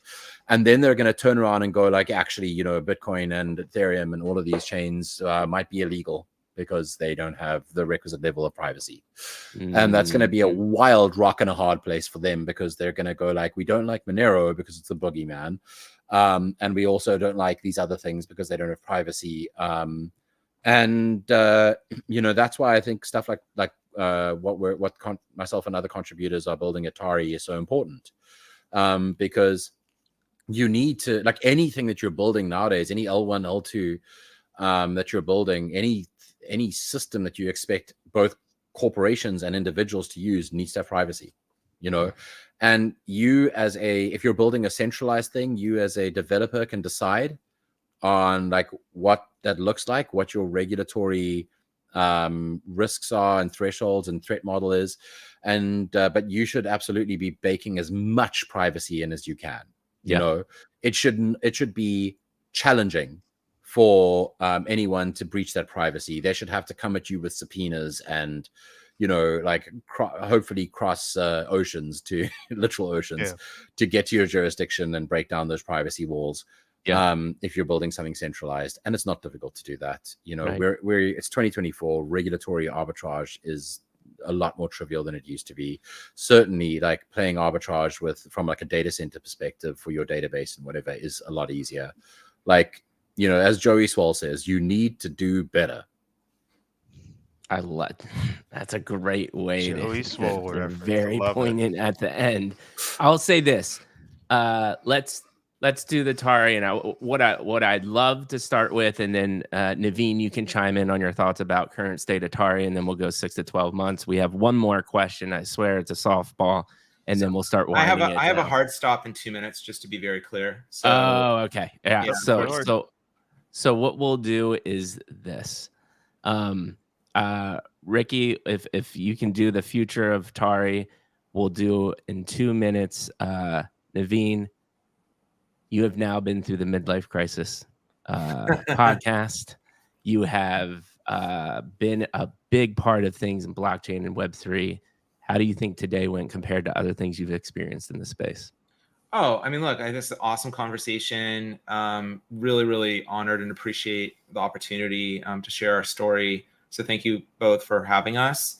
I think it's a great conversation. And as you said, a lot of people don't really know the history of people. They don't really get to know people in our space because everyone's just like shilling contract addresses and tickers. So you don't really know like the person behind the mask or behind the JPEG or whatever. So I think it's, really appreciate the opportunity.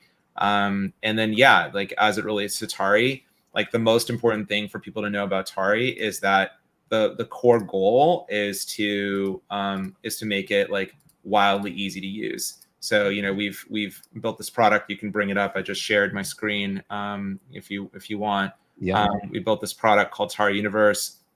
It's the world's easiest crypto product ever invented. You literally download it, install it, and run it, and you start mining Tari. So it's designed it's designed in a manner where like we want to make freedom enhancing technology available for everyone, and we want it to be beautifully designed. We want it to be open source. We want it to be incredibly intuitive and easy to use. And we think that is like the only path forward in terms of creating something that can actually be used by like most people on Earth. There's so much hard technology built into this product, even though it's like looks deceptively simple. Ranging from like ASIC resistant hashing algorithm like RandomX, which is baked into this. P2 pool. So like basically, you're when you first launch the product, you automatically connect to a pool. There's no fees to be paid. You don't have to like choose. There's no choice. It's just all random.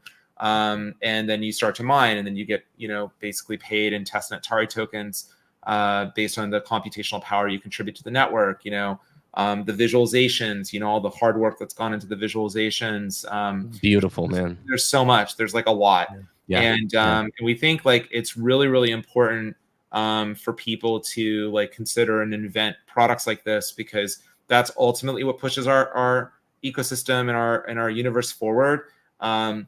We don't need another like DEX. Like you don't need another like copy pasta uni v3 fork and with some like additional Ponzi-nomics and call that innovative. Like that's not innovative. That's not going to bring net new people into the industry. It's not going to create more freedom opportunities for net new people. It's not going to change outcomes for people.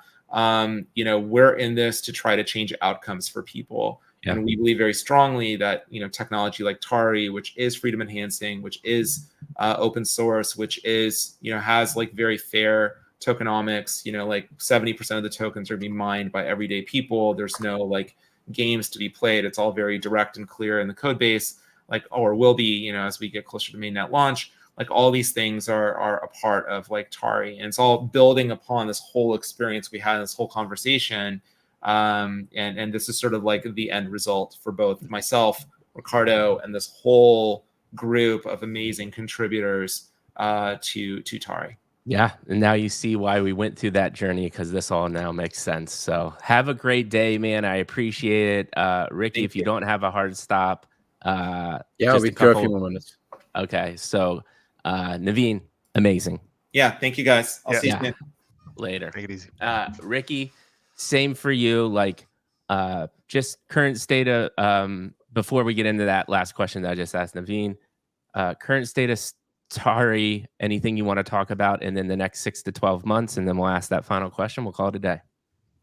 Yeah, I mean, look, Tari is an open source project, so like there's not a lot that I can say for like what exactly is going to happen in the next 6 to 12 months, but I do know that a lot of contributors are working on very interesting things.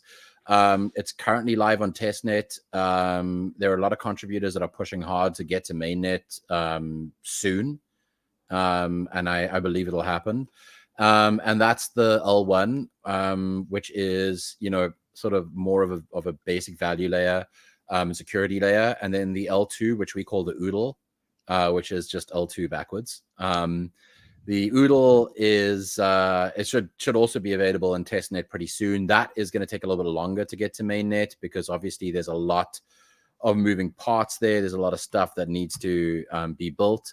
But yeah, like I think if I had to guess at what's going to happen over the next 12 months, I would say L1 hits mainnet and the OODL hits testnet. Like those are the big things that are going to happen. Love it. And the one thing about Tari, why should people be super jazzed that Tari exists, and why should they be immediately downloading the app and starting to mine?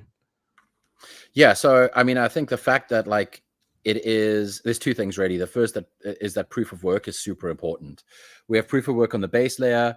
The OODL has a different consensus mechanism. It's PBFT, so there will be some proof of stake stuff there. So vegans do not need to worry. We are not literally murdering the environment with this.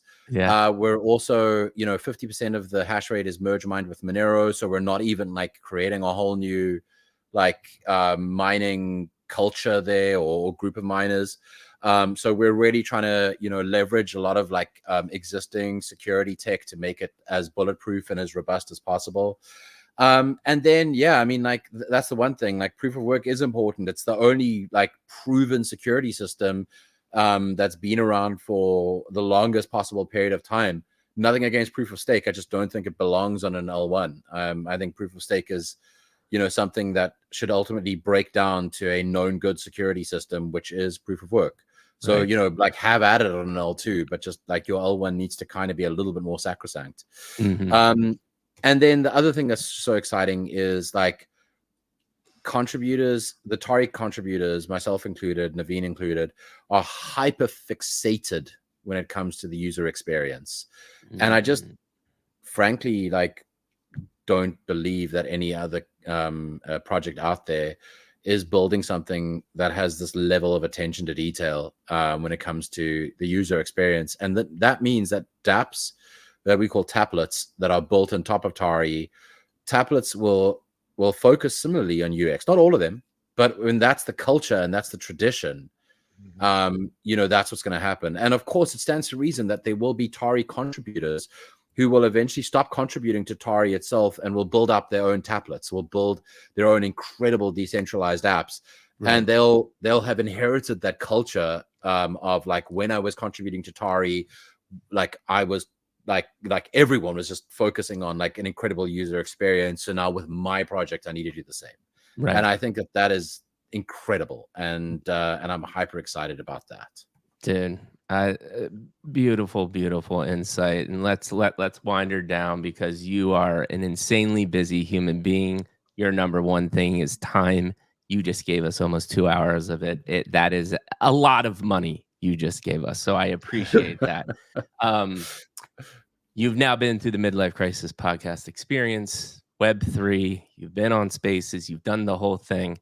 Please give us feedback, anything. We're open to feedback. Always want to grow, live, learn, and change. How did you feel like today went? I loved it. I thought it was great. I really just had an incredible time talking to you guys. I realized within 20 minutes of starting, I sent Naveen a message. I was like, yeah, this is going to be a 3-hour podcast. There's a lot of meat in the bone. There's a lot of stuff to talk about. And I wanted to just express my appreciation. And I know Naveen agrees with this, that you guys dig deep, and that makes a difference. It really, really makes a difference, because it's easy to hit this on a surface level. Yeah. It's not easy to dig in deep and touch on the human element and touch on the stuff that leads to why we're here today. So I feel like this is what's great about this is some real evergreen content. This is the sort of thing that people will look back on for years to come and be like, oh yeah, you should listen to this podcast. It's so important. Yeah. Thanks, man. I mean, that's what we're going for. That actually gave me chills just hearing somebody like yourself say that, and deeply, deeply humbled by that, and really, really appreciate it. Maddie, say your closing comments. I'll say mine, and we'll call it a day. And Ricky, I definitely want to figure out a way for us to link up after this, because I want to keep on learning and growing together for sure. Maddie, go ahead. Well, first thing I'll say is, when we first started this, you guys were talking about, well, specifically, Naveen was saying how, it's easy as an angel investor for people to think that he invests in businesses or entrepreneur, but it's really he invests in human beings. And I love how he said that. And I think that we are in a space, the Web3 space, where there's plenty of information about projects, but there's not a lot of information about humans. And one of the things I love, and you said the evergreen content, is that I feel like we had a chance now to really meet the human beings behind this.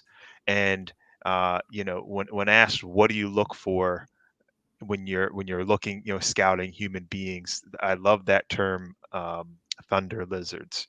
And my experience after talking with you both is it's easy to see how your passion and your viewpoints on this, your upbringing, who you are, what you are focused on, and your set and moral compass is why you are bending the will of the world in your direction. And so, yeah, man, props to it. I really love this. I can't wait to cut up some of this content and just share it with people, because I think more people are going to recognize that too the more they listen to this.